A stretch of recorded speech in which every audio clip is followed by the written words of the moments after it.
So welcome everyone. This is the Tissue Engineering and Biomaterials Research Q&A panel.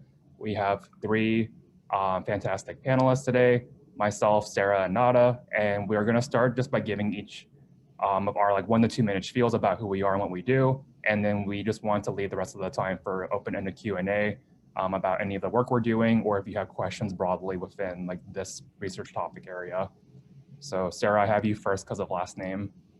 Sounds good. Hi everyone, I'm Sarah Lopez, and I'm a second-year PhD student in Dr. Larry Banasser's lab. I am also an NSF Graduate Research Fellow, and I did my undergrad at the University of New Mexico in chemical engineering. So in Larry's lab, I study chemical and mechanical stimulants and how I can use those to change the collagen fiber formation in tissue engineered menisci. And yeah, I'm happy to answer any questions about Larry's lab or Cornell or Ithaca. And I'm from the desert, I'm from New Mexico, so anything like that, happy to answer questions. Cool. My name is Jason. I'm a fourth-year PhD candidate in Nelly Ondar's-Puri's lab. She's a BME field faculty, but she's primarily based in mechanical engineering. So we're actually located in Engineering Quad on campus at Cornell, so separate from Weill Hall. I'm also an NSF fellow, and the focus of my research is using a regenerative mouse model to study biological mechanisms that underlie mammalian scarlet tendon healing. So our lab is quite interested at a multi-scale approach to this. So we have a lot of previous work by our group where we have this non-healing mouse model, so a very typical B6 black mouse, and then we also have this regenerative mouse model, and using a combination of in vitro models, in vivo therapeutics, and a lot of computational pipelines in terms of proteomics-based discovery and bioinformatics, we're able to use and leverage this mouse model as a tool to study regeneration. And so our lab broadly focuses at the intersection of biomechanics, molecular and cell biology, and we do a lot of in vivo animal surgeries, loading modalities and such. So I'm happy to answer questions about either Nelly's group or broadly, anything tissue engineering and biomaterials. Hi everyone. So I'm Nada. I'm actually a first-year PhD student in Dr. Uli Wiesner's group. So Uli is primarily based in material science and engineering, but he is also BME field faculty. I just graduated in May, so I'm happy to answer any questions about rotating and starting out in COVID. And yeah, my research focuses on ultra small silicon nanoparticles, CDOTs, which are actually Cornell dots, for live surgical image guidance and a lot of different drug delivery applications, specifically in cancer, but also for a lot of other diseases. So yeah, I'm happy to answer any questions about my lab group or about starting at Cornell. And so these slides will now kind of just loop 30 seconds on each one. So if you saw something that caught your eye, or you want to get one of our contact information, you'll have the next 30 minutes to kind of keep tabs on the screen. But I figured we'll just go ahead and leave it to Q&A if anyone has any questions. You can drop it into the Zoom chat, or if you just want to unmute and ask us directly, go for it.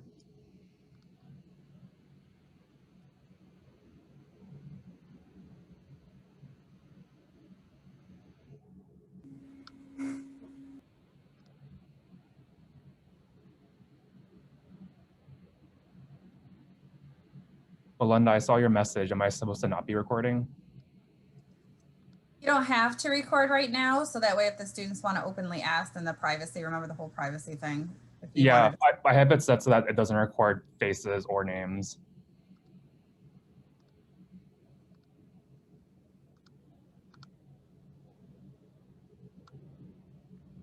So definitely feel free also if you just want to private. You can also send a chat directly to me, Sarah, or Nada. Go ahead.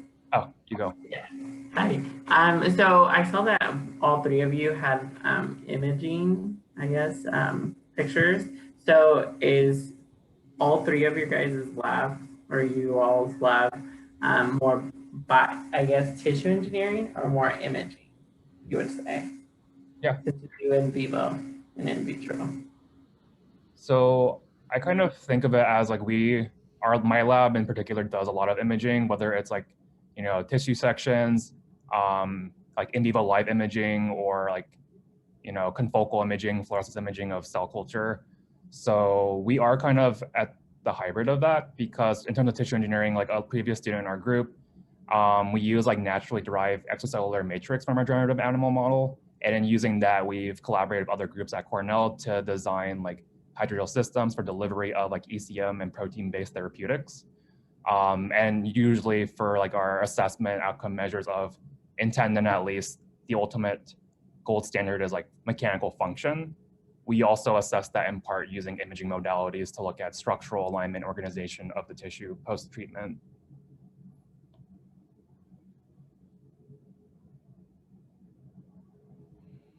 Oh, sorry, go ahead. Sorry. I was just going to ask about the microscope facilities. Are those usually in the lab, or is there a place where there's a bunch of microscopes to use? We have, for instance, in our lab, we have just a microscope that we can like look at histology sections under, like with polarized light. But there's also in the basement of Weil Hall, which is where a lot of our labs are. There's confocal microscopes and a lot of other imaging facilities that are available. I haven't used a ton of them, but I know that they're available. Yeah, the BRC, the Biotechnology Research Center, is really great here. Our setup in the quad also has like a bunch of microscopes for histology. I use the confocal a lot in a while, and also they're like high resolution fluorescence microscopes, and they also have like spinning disk confocal. So if you want to do like real time, environmental chamber imaging, there's also that available, and it's very accessible and pretty easy to get trained.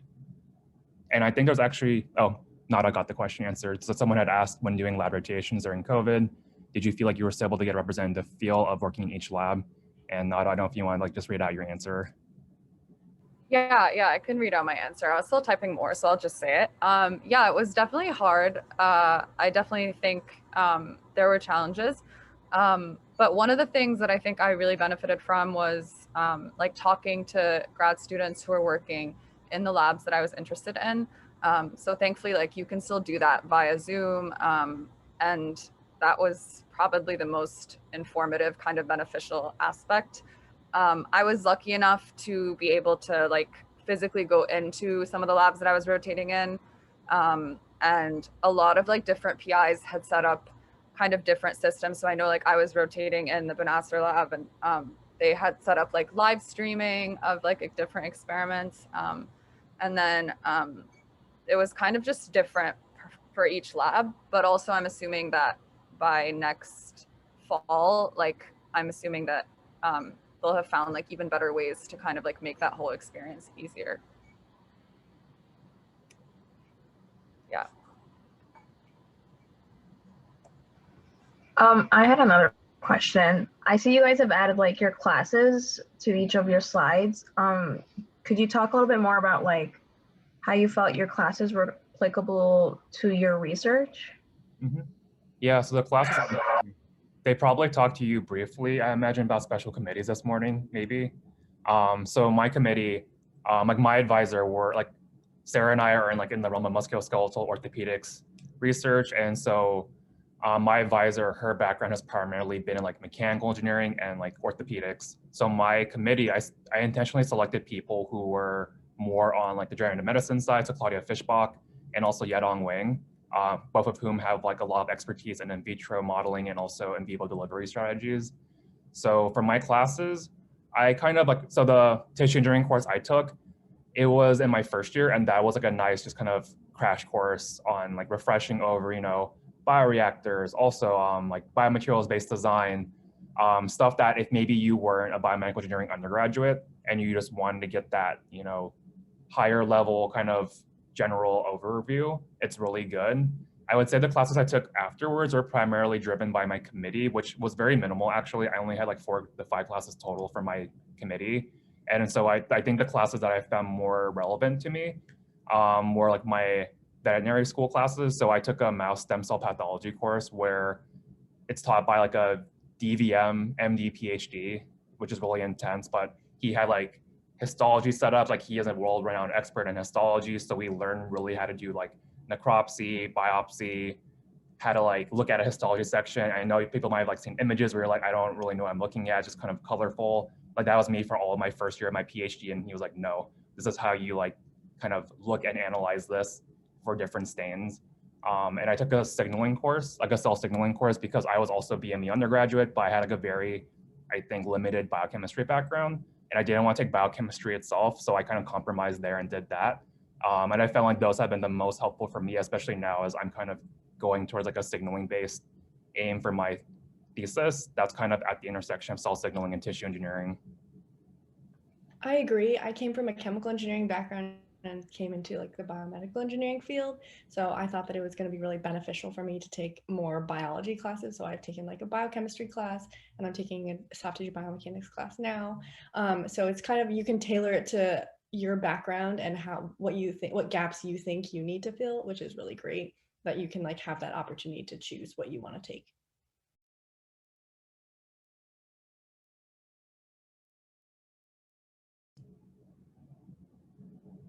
So we have a question about, do you get to choose your project topics or is it based on what your PI is working on? Which I think that will vary a lot between each of us, so we can each answer this. So it's a different situation for me and Nelly, because when I came to Cornell, Nelly was pre-tenure. She was up and coming, about to get tenure, but she had like, all this NIH funding. And when I interviewed with her, I actually didn't have her on my list of faculty to meet with because I just wasn't aware that she existed because she was in mechanical engineering. And when we chatted, I was like immediately taken like by her, like the fit, personality wise, we were like, in sync. And I loved the overall research, but I kind of didn't want to do regenerative medicine, which at the time she was kind of doing, but not quite yet. But I still came to Cornell, and then she actually reached out to me and said, I wanted to go in academia, to preface that. So she said, I know you want to go into academics. I do have a lot of funding. If you want to just kind of drive your own project, I'll give you that flexibility and freedom, because she's typically more of a hands-off advisor where we meet as needed. And like anytime I want a meeting, she's like immediately there for me. But the majority of my work, I think, has built upon like my own ideas and like, what I wanted to kind of foresee the future directions of the lab. All rooted in like the vision of her grant. So like at the end of the day, we have to get more money for the lab to sustain future students. So there's like a commonality of like, I still use this mouse model, but I took it in a very bio-focused direction, which previous lab was more mechanics. And I think that's typically how Nelly approaches like her students, is that she tailors the project to each person. For me, Larry has like a lot of projects that are going a pretty solid direction, but so when I joined, there was like 3 or 4 open. So when I talked to him, I was able to kind of like decide, oh, these are the ones I'm most interested in, kind of was able to rotate in that specific area. And I happen to have a little background in meniscus tissue engineering already, so it kind of like worked out that I was able to join that project, and I was really interested in it. I know that someone from our lab just joined, and it's a completely new project, and I know she's like working with a collaborator, an industry collaborator. So he kind of like has a lot of collaborators come on, and sometimes projects will go with them a little bit. So there's always different opportunities, but it's mostly, at least in Larry's lab, kind of what is available, but you still kind of get to go in the direction you want within that. Yeah, so when I joined the lab, so I actually haven't even finalized, like I'm working on multiple different projects now to try and like figure out what my eventual project would be. So when I initially met with Uli, because a lot of students in my lab are material science engineering students, so they have qualifying exams that they have to like kind of focus on for the first couple of years. So he's used to kind of giving students that first year as like an opportunity to take your time and see what projects that are happening in the lab that you're interested in, or if you want to take a specific project in a specific direction. Yeah, he's pretty hands-off also, so it's kind of like up to you to reach out to him, but he's very open to listening about any ideas that you have or any of your specific interests.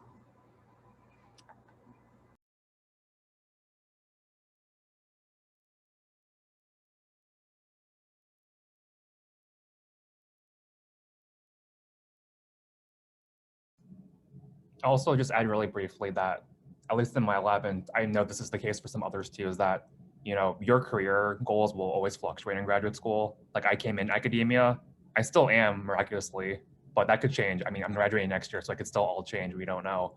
But I know from my advisor, I have asked her specifically about like how she approaches that. Like, how do you decide what rotation project to give versus like what ends up being our final thesis project? And then for her, she's like, I just kind of assessed it. So like we had someone go into consulting afterwards, and he was like, you know, work, wants to get out, you know, in 4.5 to 5 years. And then he didn't want to be a PI, right? So he didn't want to do like grant writing and all these things. So for him, she gave him like a more solidified project that was more like, here's the backbone. We need to do these experiments. And he's like, went and did them. Whereas for me, she was like, all right, you want to become a PI, we can cultivate your intellectual curiosity by intentionally making this a bit more open-ended. So also, I think when you have these faculty meetings, don't be afraid to ask them about these kind of questions.